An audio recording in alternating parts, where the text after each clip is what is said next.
Hi, welcome to the Get Ready with God podcast. My name is Julie Taylor and I am your host, and I am not God. Obviously, I'm not an expert. I'm not even a scriptorian. I'm literally just a girl sitting in front of a microphone, hoping God is real. The Get Ready with God podcast is the daily devotional podcast to help you see divinity in every day. So there's this tradition that has started in my family out of necessity because I'm really determined to do everything I can to not pass on body image problems to the next generation. And I've done so much work on this personally myself through eating disorder recovery and like so much work, right? So much work. And I'm not perfect. I'm sure I'm doing it wrong. Culture's still at play, whatever. But it's a big intention of mine in my parenting. And I have 3 girls. And by the way, boys struggle too. And I'm going to share in our family, and I don't think it's just in our family, right? Puberty, bodies change. In our genes, what that looks like is like a little bit of a fluff out before they grow tall. And specifically from ages like 9, 10 to 12, 13. And I'm on my 3rd kid going through this phase now, and we're 3 for 3 for just kind of going through this phase. And also, I swear to you, they don't make clothes for this age child. Like, they're not a girl, not yet a woman. But really, like, they can't fit in the kid sizes, but they can't fit in the women's department. It is like this weird abyss of clothing. And so the combination of they're changing bodies, so uncomfortable. I'm sorry, everyone just cringed when I said that. Plus, like, just the market being a gap in the market. Like, I don't know. 3 for 3, both genders. I have both genders of kids going through this phase, and it's been hard all 3 times. But what happens is the kid going through it, they start to feel bad about themselves because suddenly their clothes don't fit and they look really different than they used to, and it's just a lot. It's a lot to handle, okay? And so what I started to do was to take each kid on a shopping trip, like when the onset happens. And we go on a shopping trip, and shopping can also be really miserable because of the aforementioned problems. But we try to make it really fun. So we'll like go to lunch and we go to whatever stores they want, and we stay really positive and we keep it really fun. And every time something doesn't fit, we say, your body's not the problem. Those pants are the problem. Like, oh, no, your body's fine. Those pants are just not the right size, or that shirt is just not it. And we really focus on how things feel because I passed on all of my sensory issues to all of my children. So we focus on how things feel. I also think that 10-year-old children should be comfortable in their clothing. I mean, I feel like I should be comfortable in my clothing, but if I want to sacrifice comfort for fashion, that's up to me. But like my children are going to be comfortable in their clothes.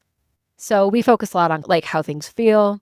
And when things don't go right, we all chant happily, my body is not a problem. The clothes are the problem. Let's go find a different size. Let's go to a different store. And I did this over the weekend with one of my children. And we ended up having the best time.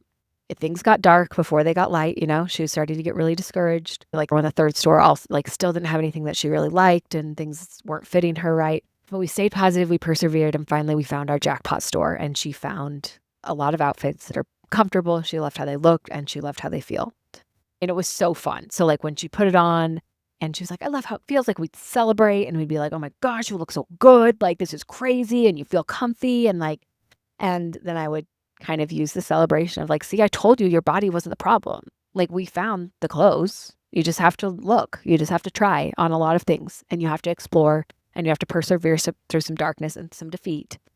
But your body's not the problem. There are options for you, and we find them and we celebrate, and it's so fun. And the reason I'm telling you this is because it really made me think, like this mantra that we have in our home of like, your body's not a problem, not the problem or a problem. It made me think about my struggles with faith and how I've had to persevere through a lot of darkness and discomfort and things not working for me. And I've kind of had to shop around and gather a lot of pieces and kind of patchwork and build this thing full of nuance. And whenever people say, oh, you came back to faith, I'm like, I didn't really come back to much. I kind of rebuilt. It's like a whole new thing. I've never believed like I believe now. I've never been where I am right now in life or in faith. And I've known all of that before, but something about standing in the mall at the dressing room and chanting, your body is not a problem, And then in the next dressing room being like, oh my word, we did it. You look so good. You feel so good. And seeing like my child light up with like happiness and confidence instead of defeat. I just thought, like, what if my doubts aren't the problem?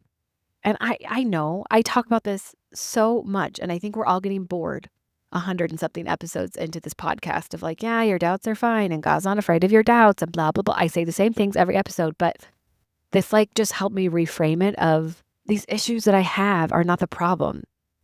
They require me to fight a little harder, to work a little harder, to push through a lot of dissonance, to try really hard, to look for divinity every day, to prove to myself, to find hope again, to find faith again. But they're not the problem. They're not a problem. And they're the thing that's driving me to the celebratory, I look so good, I feel so good, we did it. And I get glimpses of that every once in a while where I'm like, yes, this is what I'm fighting for. This faith is what I'm fighting for. And it's fleeting and it's hard to hold on to. But as these doubts come up, as this dissonance comes up, as you wrestle through the nuance of building your faith, I think it's important to remember that you are not the problem and you're going to find the right fit and you're going to find something that feels good. You're going to feel God's love again. You're going to feel your worth. You just have to keep trying, but it will come. I promise you it will come. And then it will go, and then it'll have to come again. And I'm not saying that you ever arrive and it's ever over, but I have felt it. I know what it feels like to feel God's love. I know what it feels like to feel like God knows me.